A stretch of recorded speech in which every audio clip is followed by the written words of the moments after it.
أعوذ بالله من الشيطان الرجيم بسم الله الرحمن الرحيم السلام عليكم ورحمة الله وبركاته.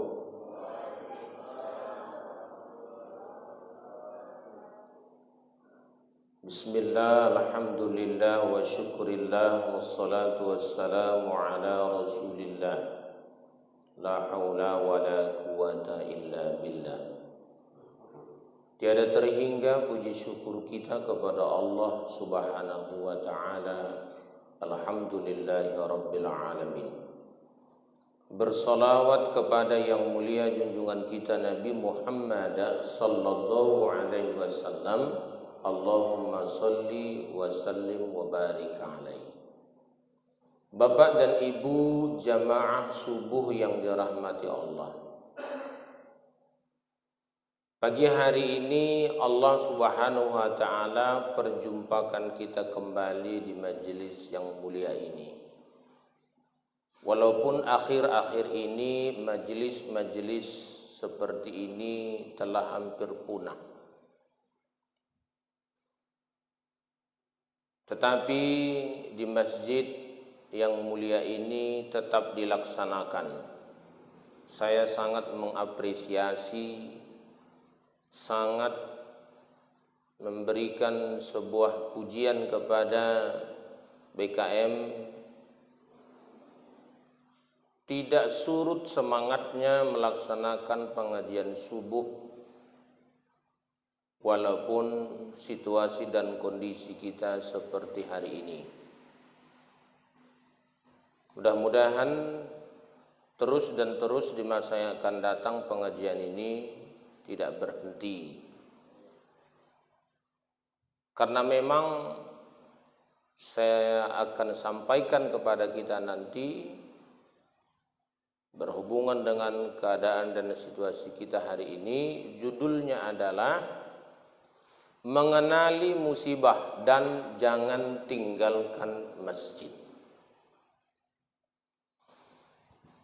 Allah Subhanahu wa taala berfirman di dalam surah Asy-Syura ayat 30. A'udzu billahi minasy syaithanir rajim. Wa ma asabakum min musibatin fabima kasabat aydikum wa ya'fu an katsir. Allah Subhanahu wa taala menyatakan, wa ma asabakum, dan ketahuilah musibah yang menimpa kalian. Mim musibatin fabima kasabat aydikum, musibah itu adalah karena perbuatan tangan kalian sendiri. Wa ya'fu an katsir, dan Allah ampunkan setengah dari dosa kalian yang banyak. Bapak dan Ibu yang dirahmati Allah, musibah yang menimpa kita hari ini, bahkan dunia, disebut virus corona COVID-19. Pernahkah kita menelaah? Pernahkah kita mencoba untuk muhasabah? Pernahkah kita mencoba untuk introspeksi diri? Kenapa sebegitu hebatnya efek dari corona ini? Padahal ada yang jauh lebih menakutkan, tapi kita dunia, khususnya Indonesia, tenang-tenang saja. Apa yang lebih menakutkan, Bapak? Survei membuktikan bahwasanya setiap 3 menit 1 orang mati karena narkoba di seluruh dunia. Setiap 3 menit 1 orang mati karena narkoba. Kenapa efek dari narkoba ini tidak begitu ditakuti? Karena menghasilkan uang.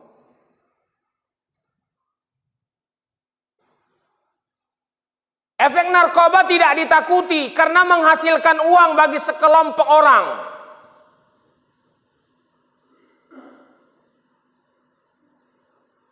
Bahkan ada pejabat-pejabat yang membekingi hal itu.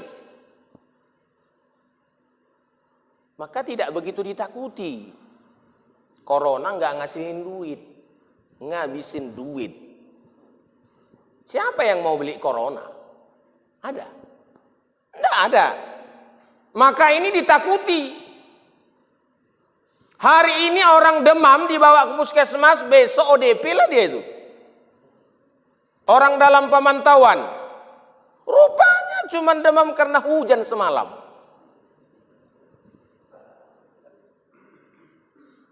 Yang menjengkelkannya lagi, orang dilarang kerja.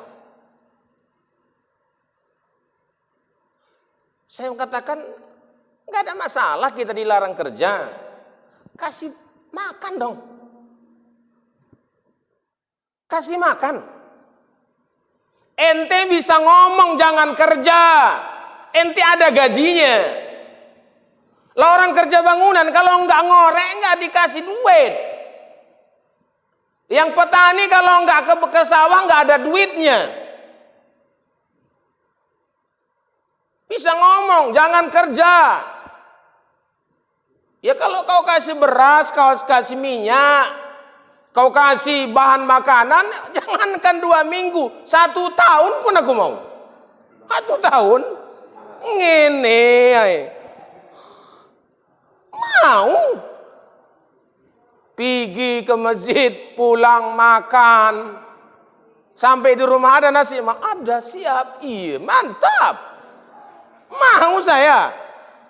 Tapi kalau cuma disuruh jangan kerja, nggak dikasih bekal hidup, perang. Gara-gara sejengkal ini jangankan perang. Beset-beset orang pun aku mau.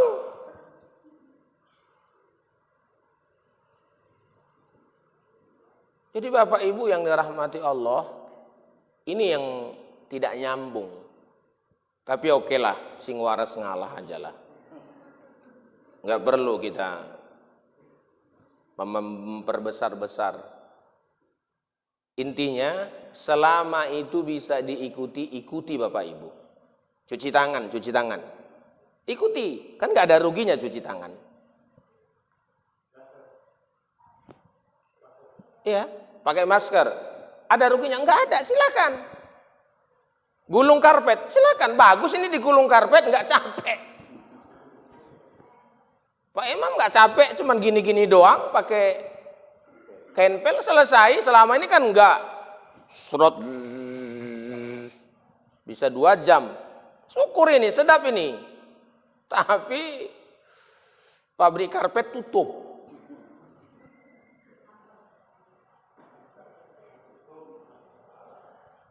Jadi Bapak Ibu yang dirahmati Allah, apa tugas kita hari ini? Introspeksi. Siapakah yang paling dirugikan dengan hal ini? Yang paling dirugikan adalah umat Islam. Kenapa umat Islam?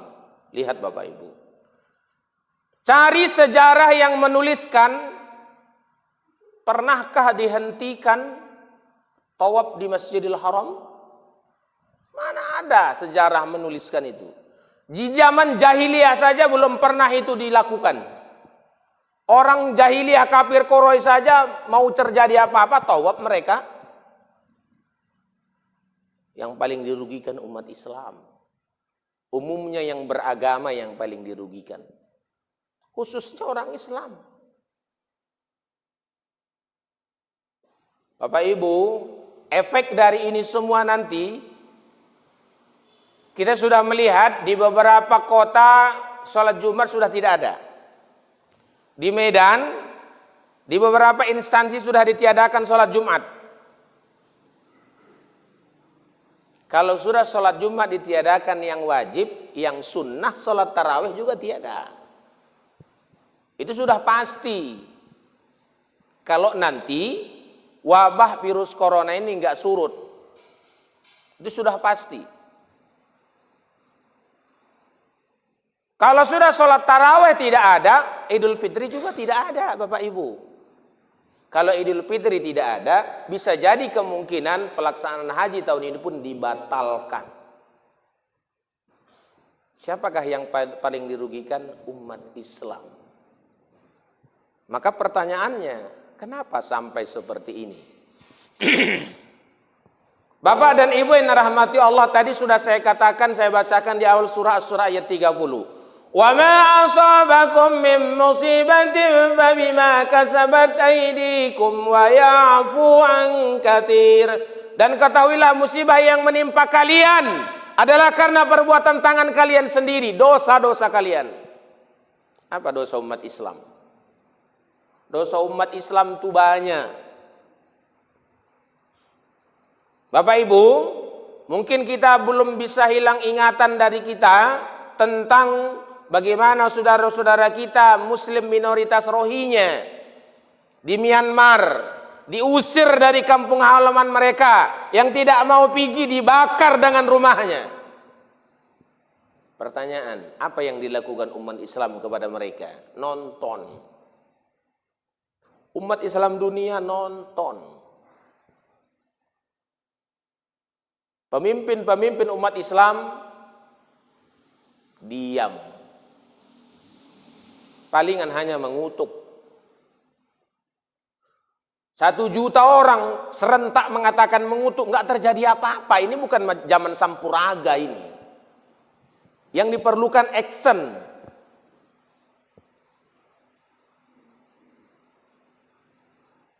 Belum selesai urusan Rohingya, sampai sekarang penderitaan mereka berlanjut. Kalau saya mengatakan itu adalah tes dari sekelompok mayoritas non-muslim kepada muslim di negara yang mayoritas non-muslim. Ini orang Islam melawan enggak? Ada enggak bantuan mereka? Tidak ada. Maka terjadi yang kedua. Islam Uighur. Mereka dianiaya. Lidah-lidah mereka yang mengatakan la ilaha illallah dipotong. Wanita-wanita muslimah yang memakai pakaian muslim dibuka paksa pakaian mereka. Anak-anak mereka dipaksa untuk mempelajari paham-paham mereka di sana. Siapakah yang bicara? Hanya satu. Presiden Turki. Hanya Presiden Turki yang bicara. Apa kata beliau? Lihat di YouTube masih ada. Kalau yang melakukan sebuah tindakan kriminal adalah orang Islam disebut teroris. Tapi kalau orang yang di luar Islam itu hanya keributan biasa. Efek dari itu, Turki dijatuhi embargo oleh Amerika. Selebihnya diam. Presiden Bapak bilang apa? Presiden Bapak bilang apa? Enggak iya ya? Enggak ada, Pak. Apalagi yang terjadi? Muslim di India dipukuli, dibantai, dirusak masjid mereka. Diam kita. Gak ada yang bela. Inilah teguran Allah. Saya lebih mengatakan inilah kemarahan Allah yang unik kepada umat Islam. Tapi juga mengangkat sebahagian umat Islam. Kenapa? Muslim Uighur yang kemarin dulu mereka disiksa, sekarang mereka itu malah diikuti oleh banyak orang. Wuhan pernah menjadi kota mati. Awal terjadinya munculnya virus corona itu kan di kota Wuhan, provinsi Wuhan. Pernah menjadi kota mati. Kenapa? Di sana virus merajalela.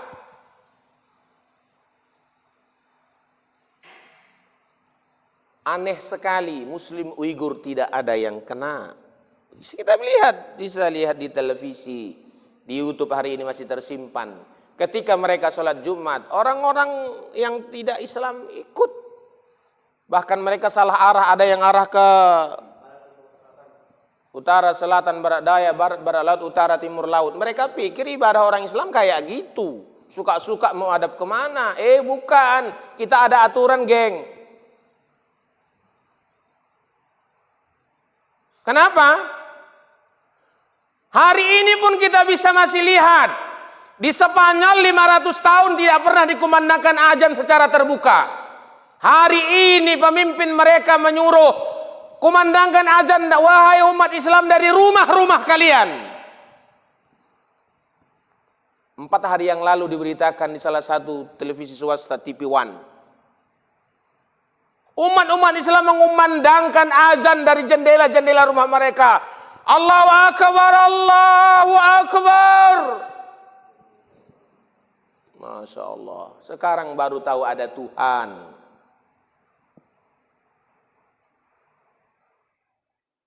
Kristen Ortodok, mereka berdoa di jalan-jalan. Dulu belum pernah mereka lakukan, Tuhan mereka kesampingkan. Tapi hari ini Tuhan itu ada ternyata. Bapak Ibu, Muslim Uighur dilarang memakai cadar mereka. Ternyata Muslimlah yang paling benar.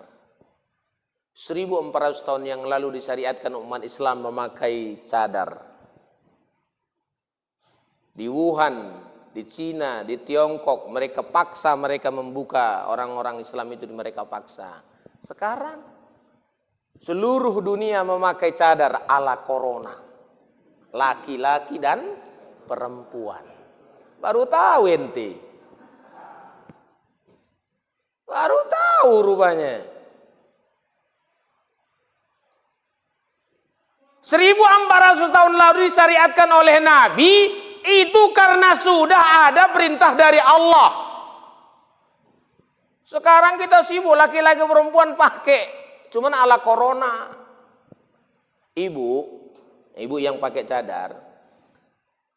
Bu, bapak, kalau bapak kan nggak mungkin pakai cadar. Saya berikan saran. Kalau Anda pakai masker, Anda nggak dapat pahala. Tapi kalau Anda pakai cadar, Anda dapat pahala dan sehat. 2 Anda dapat. Kalau Anda pakai cadar, Anda dapat pahala karena itu syariat. Kalau Anda cuman pakai masker, Anda nggak dapat pahala, cuman sehat aja. Jadi cadar dapat pahala dan sehat. Pakailah itu. Kalau kami kan nggak mungkin. Apa kata dunia? Kami memang harus pakai masker, Bu.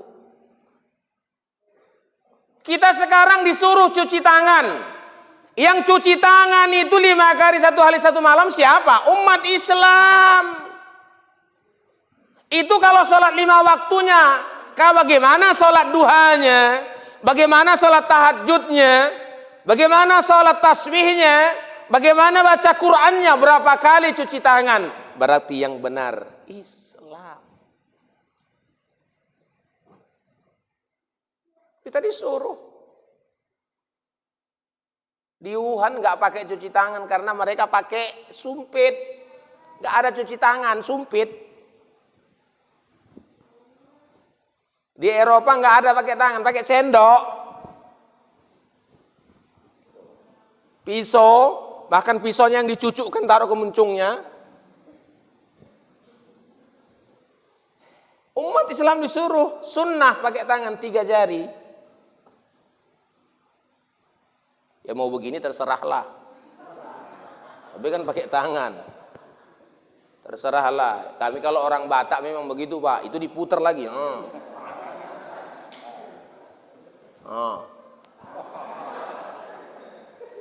Itu kalau udah lapar begitu. Sap. Maka kalau dulu saya pertama jumpa dengan nasi kotak. Kalau di kampung kami sekali putar itu. Sap. Selesai. Shadaqallahul azim. Selesai.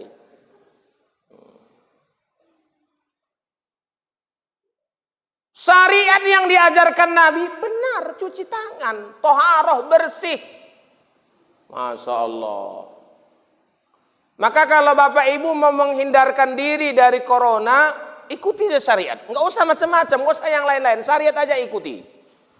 Wudhu jaga, batal wudhu lagi, batal wudhu lagi. Buletin internasional mengatakan manusia yang paling besar kemungkinannya tidak terpapar virus corona adalah wanita muslim, laki-laki muslim. Itu buletin Eropa. Kenapa? Kita di Eropa, Bapak Ibu, di Eropa sana kan ke orang ketemu jangan salaman, asal jumpa macam ikan lohan. Asal ketemu. Cipika-cipiki. Umat Islam mana ada begitu? Sedangkan jabat tangan aja lihat muhrim apa tidak? Maka mereka mengatakan yang paling besar kemungkinan tidak terpapar virus corona adalah umat muslim karena tidak sembarangan berjabat tangan. Sekarang salaman pun ala Mahabharata.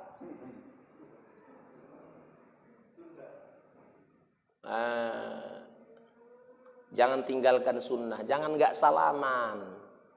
Nabi aja bilang barang siapa yang bertemu bersalaman gugur dosa-dosanya.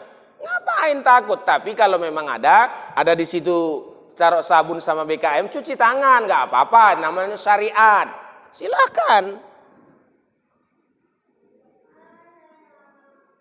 Bapak Ibu yang dirahmati Allah, jangan tinggalkan masjid. Di dalam kitab Syu'ab al-Iman dari Anas bin Malik diriwayatkan oleh Al-Baihaqi, kata Nabi begini. Idza ahatam minas sama unzilat surifat an ummaril masajid. Apa kata Nabi? Idza jikalau ahatan penyakit minas sama dari langit, unjilat diturunkan, surifat dijauhkan, an umaril masajid dari orang-orang yang memakmurkan masjid. Penyakit dijauhkan dari orang-orang yang memakmurkan masjid. Kita ini mau ikut yang mana sebenarnya? Jangan tinggalkan masjid Bapak Ibu, jangan tinggalkan. Jangan tinggalkan masjid. Tempat paling aman di dunia ini masjid. Jangan tinggalkan masjid. Kalau nanti ada pelarangan tarawih, saya katakan bijak dan bijaksanalah. Saya mengatakan kalau saya dilarang tarawih nanti biarlah saya ditembak mati oleh siapapun, saya nggak takut. Gak usah berantem lah. Berantem kecil kali. Cuman 2 lawan 2. Perang lah biar sedap. Berantem 2 lawan 2 di masjid pula, malu awak. Apa? Saya nggak akan melawan. Ku tembak, kau tembak, nggak apa-apa. Apa kata gubernur kita? Saya just kasih jempol sama beliau. Terlepas dari kekurangan-kekurangannya. Kasih jempol. Jangan tinggalkan masjid, jangan tutup masjid. Kalau kau mati di masjid, mati syahid. Ini ucapan yang luar biasa. Ucapan yang luar biasa. Jangan tinggalkan masjid. Kita terbalik. Di Eropa orang mendatangi agama, di Indonesia kita jauhi agama, terbalik. Ente pikirannya mana? Orang Eropa yang dulu nggak kenal Tuhan sekarang malah dicari Tuhan gimana supaya minta tolong. Kita malah jauh. Sebulan ini wirid sudah nggak ada. Wirid udah nggak ada wirid. Isra Mi'raj tutup semua. Saya 29 jadwal batal. Cuman 2 yang ada jadi. Cuman 2. Itu pun hampir dibubarkan. Cuman 2. Ya, kita jauhkan kita dari agama. Yang menjengkelkannya tempat-tempat yang maksiat gak ada yang ganggu. Orang itu bilang mantap. Tempat-tempat kumpulan bejudi, main tusot, itu apa namanya itu? beliar, nggak ada yang ganggu saya lihat. Mau saya nunjukkan tempatnya, nggak ada yang ganggu. Ini orang tahlilan aja didatangi, orang tahlilan didatangi. Bapak-bapak, ibu-ibu, memang sopan, tapi urusannya kan ngusir.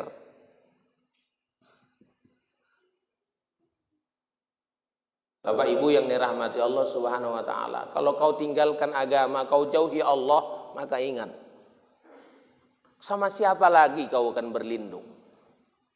Jangan tinggalkan. Kalau begitu Ustadz, apa yang kita lakukan? 5 langkah hari ini yang akan kita lakukan Bapak Ibu. Pertama, introspeksi. Dosa-dosa apa yang kita lakukan umat Islam ini? Apa dosa kita? Yang kedua, istighfar. Minta ampun kepada Allah. Hanya kepada Allah kita minta tolong, enggak kepada siapa-siapa. Dan jangan menyalahkan siapa-siapa. Saya ingatkan, jangan menyalahkan siapa-siapa. Istighfar saja. Jangan urusi salah orang. Istighfar saja. Allah. Astagfirullahaladzim. Ya Allah. Yang ketiga, perkokoh ukhuwah Islamiyah. Persaudaraan sesama muslim, perkokoh. Hablum minan nas. Yang bukan dengan orang Islam pun perkokoh. Kenapa? Hanya dengan bersatu kita, saling mengayomi, saling mendukung, baru kita bisa selamat. Mari. Yang keempat, ikuti syariat Bapak Ibu. Ikuti syariat. Jangan tinggalkan syariat. Ikuti syariat.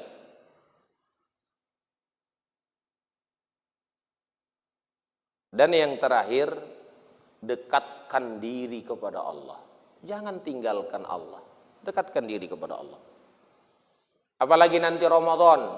Saya mengatakan, Bapak Ibu, penuhi masjid-masjid Anda, penuhi masjid-masjid di lingkungan Anda, musalla-musalla penuhi.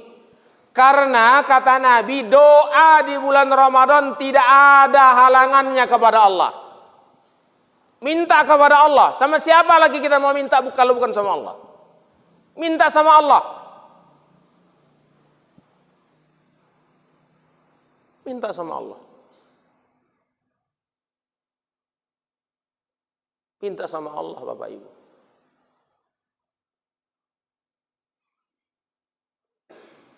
Oleh karena itu saya ingin mengatakan, mari kita baca musibah ini. Kata para ulama, kalau musibah menimpa manusia itu 3 macam, 3 kategori. 1, musibah itu bisa disebut ujian. Tapi ujian itu kepada siapa? Ujian adalah kepada orang yang beriman. Jangan katakan kamu beriman, kata Allah, sebelum kamu diuji. Yang diuji orang beriman. Jangan surut ibadah kita karena ini. Jangan tinggalkan masjid. Pak BKM ajan terus.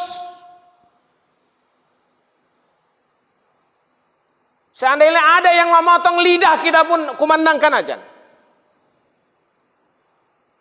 Orang mau datang atau tidak itu urusan nanti. Silakan. Ini ujian untuk orang beriman. Mau tidak? Terus dekat kepada Allah. Kita baru corona. Nabi diboikot. Dalam sirah Nabawi dituliskan oleh Saifur Rahman Al-Mubarakfuri, penulis sejarah Islam, penulis sirah Nabawi paling terkenal.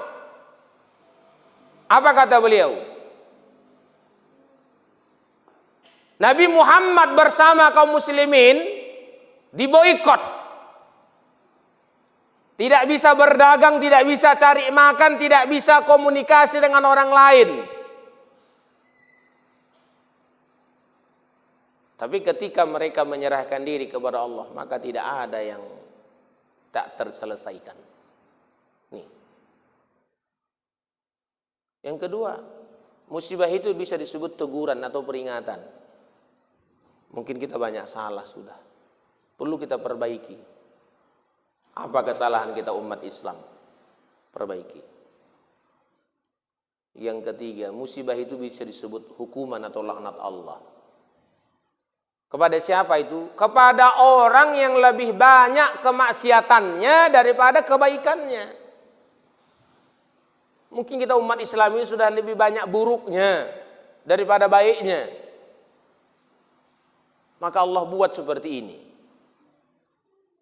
Dan lihat Bapak Ibu, corona tidak hanya sampai kepada orang miskin. Perdana Menteri Inggris saja kena corona. Logika saja mengatakan, Perdana Menteri Inggris itu kan orang nomor 1 di Inggris. Setelah raja, setelah ratu, terpapar virus corona positif. Kenapa? Karena virus corona nggak melihat orang kaya sama orang miskin. Bahkan orang miskin jarang kena corona. Kenapa? Udah capek cuci tangan aja karena kotor, cuci tangan lah. Bapak Ibu yang dirahmati Allah Subhanahu wa taala, umat Islam hari ini harus sadar bahwa Allah sedang marah dengan cara yang unik. Berapa lama nanti Masjidil Haram itu ditutup dari kita? Dari orang luar kita, orang Islam yang di luar ini. Berapa lama Bapak Ibu? Kalau itu terus terjadi,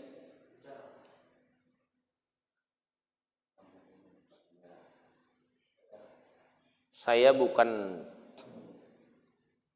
menakut-nakuti, tidak. Kalau saja benar-benar dihentikan tawaf di Masjidil Haram, artinya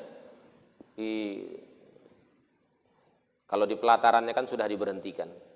Semuanya di lantai 1, 2, 3 terus sampai ke atas dihentikan. Maka ingat, kalau berhenti orang yang tawaf di Masjidil Haram betul-betul tolar berhenti, maka berhentilah perputaran bumi ini.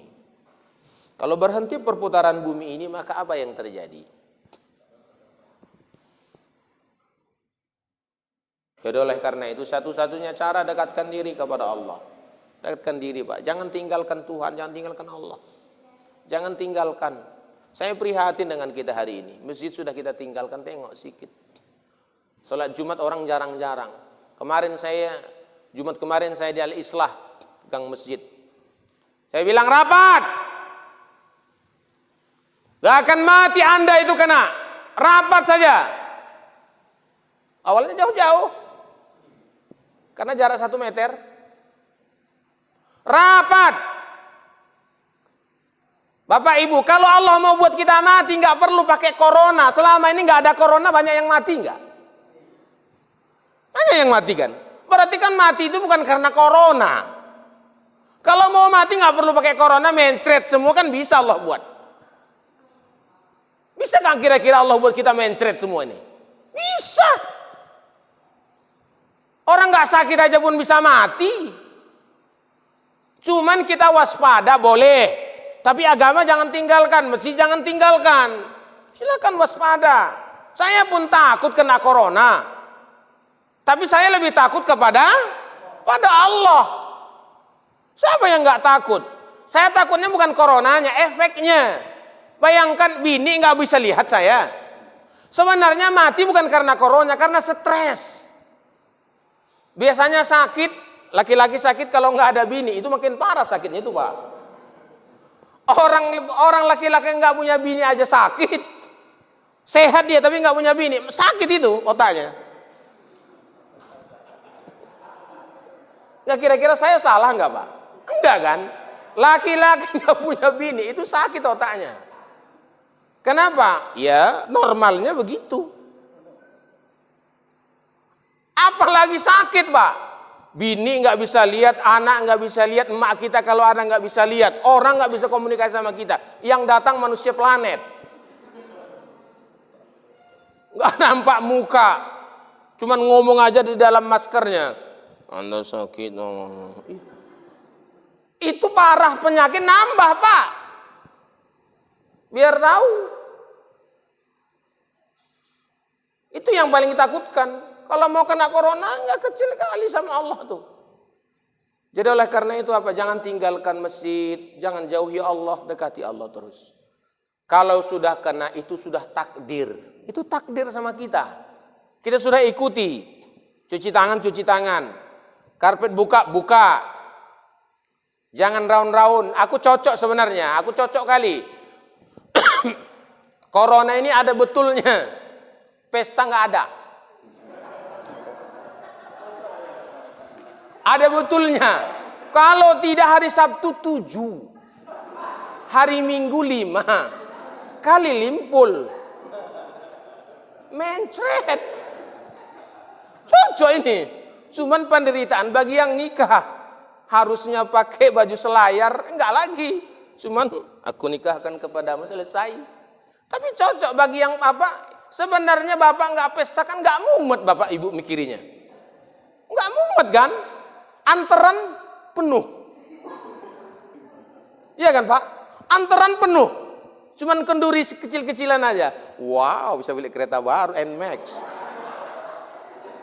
Oh, antaran penuh Pak. Nggak beli apa-apa, paling-paling cuma nikah doang. Itu pun dibatasi 5. Laki-laki 5 ada perempuan. Cocok kali. Aku mau seterusnya begini. Nggak pening-pening kita. Yang kedua, tempat maksiat umum tutup. Apa itu? Wisata-wisata. Karaoke yang besar-besar lah. Tempat wisata-wisata sedebu-debu sunyi. Biasanya atuk-atuk pun berendam. Atu-atu. Campur sama nenek-nenek. Entah nenek siapa nggak tahu. Sekarang nggak ada. Ada positifnya. Ada positifnya Bu, Bapak Ibu. Itulah makanya dikatakan segala sesuatu itu ada hikmahnya. Ini hikmahnya kalau kita pandai. Apalagi kita diperintahkan untuk tetap di rumah. Laki-laki yang gatalan aja keluar-keluar. Agak berkurang keluarnya dia. Bininya pun agak aman. Ini bini yang punya laki gatal begitu dia. Mantap ini. Gak keluar-keluar lakiku. Cocoknya corona di pintu rumah ini. Kalau corona di pintu rumah gak makan ente.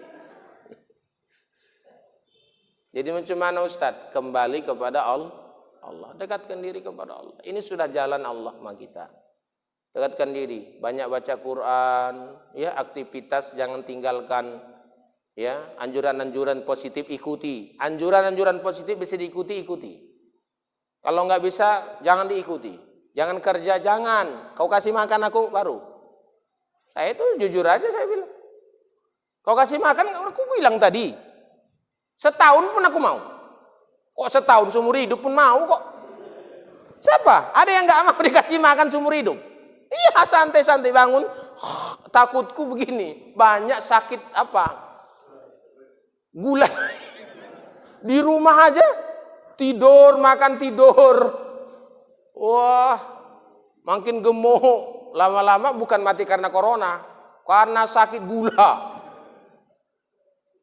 Jadi Bapak Ibu yang dirahmati Allah Subhanahu wa taala, intinya hari ini saya mengajak kepada kita, dekatkan diri kepada Allah, jangan tinggalkan masjid Bapak. Silahkan. Ya. Kalau bisa nanti ada himbauan jangan sholat tarawih, saya katakan pelan-pelan jangan diikuti. Kalau bisa pun nggak usah pakai toa keluar, di dalam saja suara dalam, biar jangan menyeruak sekali keluar sana, dalam aja lah.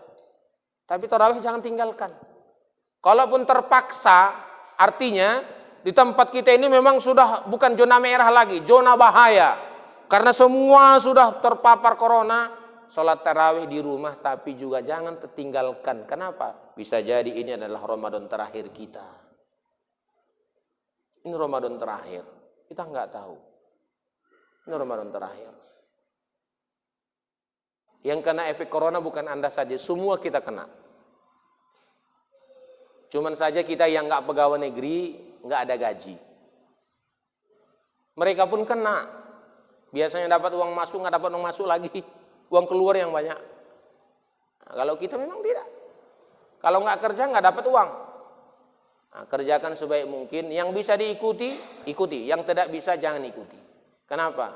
Semua kita yang merasakan. Yang bayar uang sekolah anak siapa? Kalau anak kita nggak sekolah, apa kata gurunya nggak usah bayar uang sekolah rupanya? Kan nggak ada begitu. Anak saya kuliah 2-2. Masuk juga WA. Apa? Uang kuliah mesti bayar. Padahal anakku di rumah kuliah dia. Pening aku nengoknya. Aku yang pening. Beli paket terus. Tambah uang keluar. Bahaya, Pak. Ya. Saya kira itu aja Bapak Ibu yang bisa saya sampaikan pada hari ini. Mudah-mudahan kita bisa sadar tentang musibah ini dan kita jangan pernah meninggalkan Allah dan masjid. Dekati terus. Kira-kira ada yang mau bertanya tidak Bapak Ibu? Waalaikumsalam warahmatullahi wabarakatuh.